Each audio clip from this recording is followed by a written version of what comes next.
Hello and welcome to Enquire to Choir. My name is Eva and I'm here to help you, fellow choir people.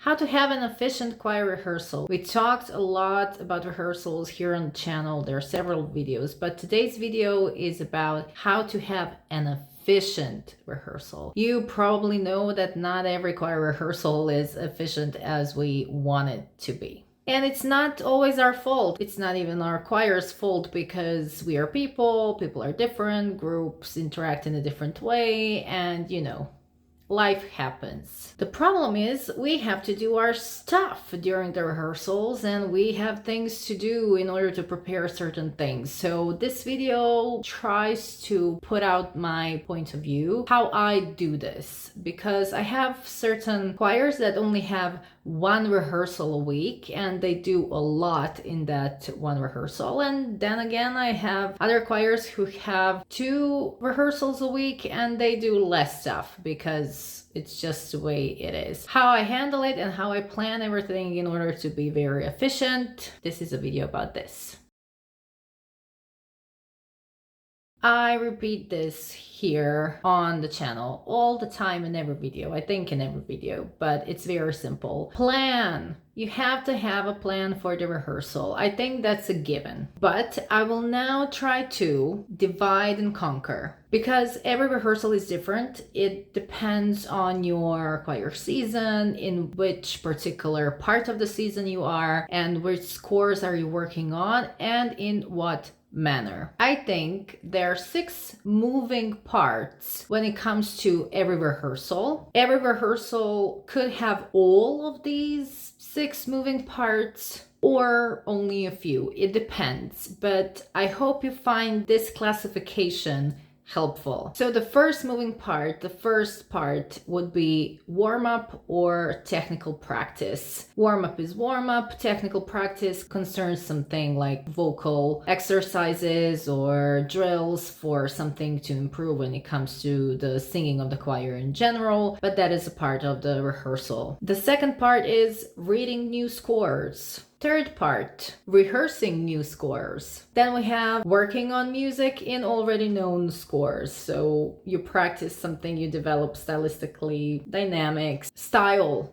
things. Then we have stamina building and concert performance practicing. These 6 parts, I think, are the moving parts, okay? These are all the possible things you could be doing at the rehearsal in general. We as choir directors try to put the necessary parts in every rehearsal, and depending on the parts that are necessary, we create the plan for the new rehearsal. I will put the 6 parts here on the screen so you can see them all together. Okay, so you know what you have to do in the rehearsal and you want to do everything. Let's suppose that you know your choir really well. You've been with them for a while. The possibility that you predict really well what they're able to do and the amount of time they're able to do a certain part is greater because you know your choir. But if you're new to the choir, there are certain things you don't know about them, which is completely natural. Please just know that it takes time to get to know a choir, okay? But even if you know your choir really well and you can predict the rehearsal, things don't always go according to the plan. You have to have a different version of the plan. That is also normal. Sometimes we come to the rehearsal and feel like, oh my God, this is not working. Like, this is not the rehearsal for doing something like this. Or we can be positively surprised, like, oh my God, everything is going so smoothly. They're so quick. They learn so quick. They're so adaptive. They're so alert. They are so efficient. So that brings me to the adapt mentality, because yes, I'm always about having a plan, but I always have to adapt because that is the nature of the choir. I have to adapt every rehearsal. Sometimes for the better, sometimes for the worse. But if I feel that the plan is not working or the group is not at the level I want them to be or I expected them to be, then I have to change the plan. And I do not change it in the end of the rehearsal. I change it during the rehearsal without them even knowing that I'm changing it, because I'm always adapting. What helps me to adapt in the right way? I always have, additional to the plan of the rehearsal, I always have two things. The next thing, if the rehearsal is going really well and I have extra time, of course, that doesn't happen often, but it happens, I will not cut the rehearsal short. I will have the next thing. I always have in mind when I'm doing the plan what the next possible things to do are for every moving part. If we're reading a new score, what is the next possible thing? Well, we can work on it a bit more. Or if we have managed to perfect a certain score, what is the next score we can start reading? I always have the next possible step, because sometimes it happens that I could do it at this rehearsal. That is a very good thing. I mean, it's a very efficient time thing, because if you can adapt immediately, that means that no time was wasted, especially if you're having a very good rehearsal and you have the extra time. That is the best way to go to the next step, because you never know, and you know how many times it happens that you don't have enough time. So when the extra time happens, like, this is great. Okay, but for the rehearsals that are not going really well, I have to adapt as well. During those rehearsals, I'm always like thinking, computing, researching, but I always have to know one thing, and that is, what is the crucial one thing we have to do during this rehearsal? What is the crucial thing we have to have done till the end? Because if we don't do this crucial thing, then it will have the repercussions. The consequences will come to us later. So for each rehearsal, I have crucial things we have to do.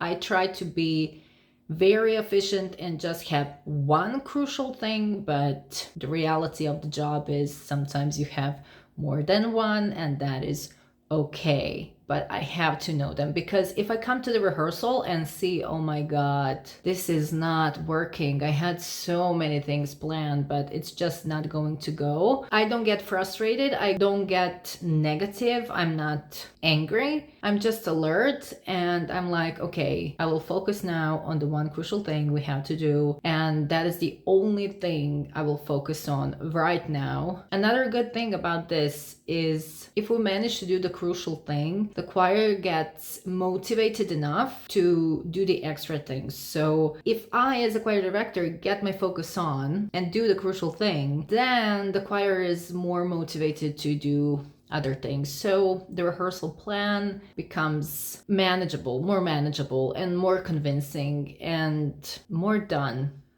Okay, and sometimes it happens that you have the extra time, or something is not working and you don't have anything other things planned. You don't have an idea what you can do. I think you should always have an idea what you can do. Yes, that also brings the efficiency up, because sometimes things are not working, or sometimes things are working really well, and then you have the extra time, and then you're like, we don't have anything to do. No, think of something, use that time. And sometimes when the rehearsal is really bad, you have to change everything. Just have an idea of what you can do. Always have something you can do. And the extra thing I advise, if you feel that the energy is really low, they're not motivated, they're tired, they don't want to be there, because realistically, sometimes these rehearsals happen and we don't always have to be the most cheerful crowd. Just have in mind what would be something fun to do. Is there a song they love to sing that will motivate them? Is there a vocal warm-up that will be very efficient? Is there a certain place in the score that is very fun to sing, so you can skip this part and you can move to the next part? It's just being adaptive and reactive to the energy in the room, and always having an option what you can do next or instead of. I think that is the crucial thing when it comes to having an efficient choir rehearsal. Okay, the second big thing is when it comes to attention. You want to have your choir's attention. You know that it's very frustrating when you're standing in front of a group and you can see that they are not listening. Sometimes it's their own fault because they're just not motivated and not working hard enough, but sometimes you're just boring them. That is true. I would suggest, especially if you're not in educational sphere in any sense other than being a choir director, I would suggest that you read on attention while teaching. There are a lot of good practices when it comes to keeping the pupils' attention and being a more efficient educator when it comes to their learning process. And it's the same, more or less the same with choir directing. If it's too long, if a certain part of the rehearsal is too detailed, too long, too boring, then the rest of the rehearsal will suffer. Learning about the levels of attention and the levels of effort, the amount of effort they have to do for every part of the rehearsal, arranging them in succession that is better for your choir, that will definitely bring the efficiency of your choir rehearsals up. Because if something is always different, it's very important to have enough time for a certain task to be done. But also if you had a very difficult part, then you have to follow it up with an easier part. Or if you spent an hour learning a new score, then it would be great if they could sing a certain score afterwards. So doing a collage of moving parts, doing a collage of different variations of the choir tasks could be very good. So the attention grabbing, you as a choir director, you can feel the attention being here or there. And if you have the flexibility to switch it up during the rehearsal, or you feel like they're completely bored, but you don't have to be doing this part now, you can do it later, then switch it up. Just be very adaptive. Just because you have a plan, your plan has to be that you don't have to stick to the plan if you see that it's not working. And with time, you will be much better at making plans, much better at being adaptive, much better at being flexible, and you will know your choirs and yourself better. Another thing, you have to really know your scores. I know that it's probably not expected of me to say this here again because I keep saying this everywhere in every video, but it's true. You have to know your scores. If you're teaching someone something, if you're trying to do a rehearsal and you're expecting them to do it well, you have to be really sure. There is a video here about analyzing the score when it comes to the choir director's point of view, which is very beneficial because if you analyze the score beforehand, it brings you efficiency. Because, for example, I'm now reading the Brahms Requiem because we're going to work on it on a project. I'm a very well rehearsed choir person. I don't have any problems, but one, I have to take the time and read the score in order to be able to teach it. I have to really know the lines of every singer group. Like, I have to know it. And the second thing, the reason why it's important to get to know the score is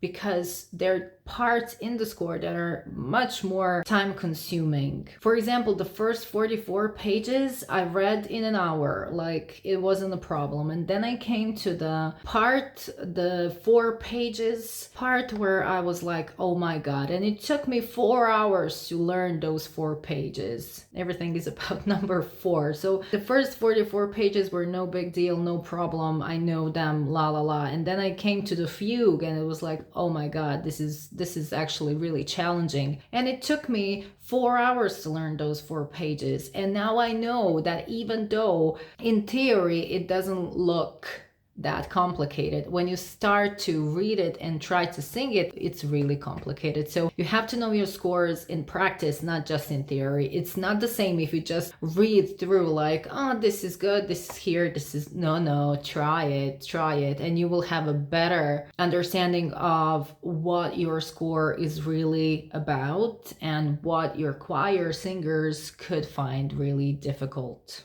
This is not an easy topic to discuss, but I will say here. If you come to your rehearsal as a choir director and you keep talking about things that are not about the scores, not about the music, not about the choir, and you keep joking when it's unnecessary or not beneficial, it's not a very efficient rehearsal. Like, I know we as choir directors have the power to say anything, mostly to speak about things we want to speak about, but if they're at the rehearsal, they don't want to hear us talk about things that are not important. That said, I have choirs, we talk a lot. I have other choirs, we don't talk at all. It depends on the choir. If you know your choir, it's much easier to predict.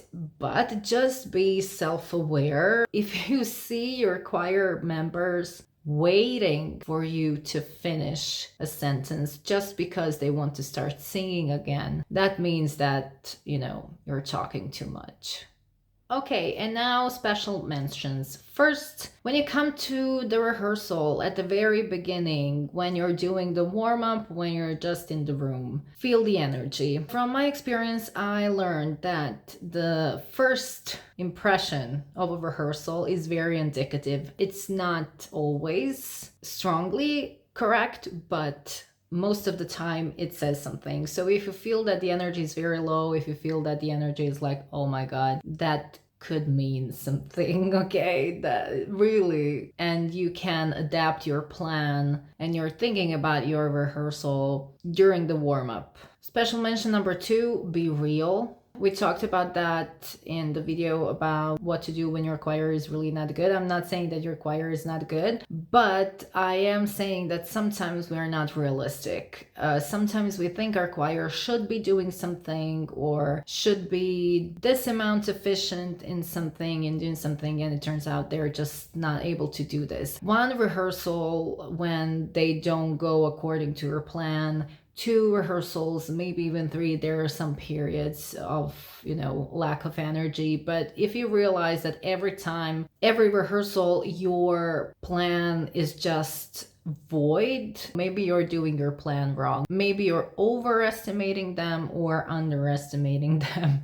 Depends, but be very real, be very honest, what is available, what is something they can do. If you want something to change during the rehearsal, if you feel that the energy is very low, if it's very boring, if you see that they are bored, be the change, okay? If they're feeling really low energy and you are supporting that with some tedious practice and without taking a break and being a pain, just, be the change you want to see. Try it differently. The crown will not fall from our heads if we try something differently than we did before. And finally, be an example. Be self-aware. I mean, if you want your rehearsal to be very efficient and you're late 15 minutes to every rehearsal, that's not an efficient rehearsal. And it sends a message that it's not important for them to be there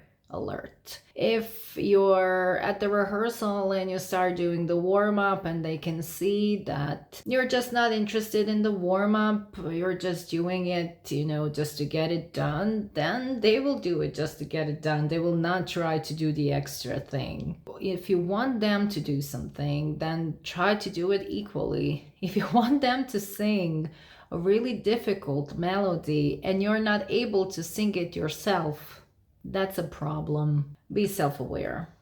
Good luck with your choirs and good luck with your rehearsal planning. There are some other videos here on the channel you can watch about rehearsals. And yeah, that's it. Thank you for watching. Conduct well, conductors, and I'll see you next time. Bye!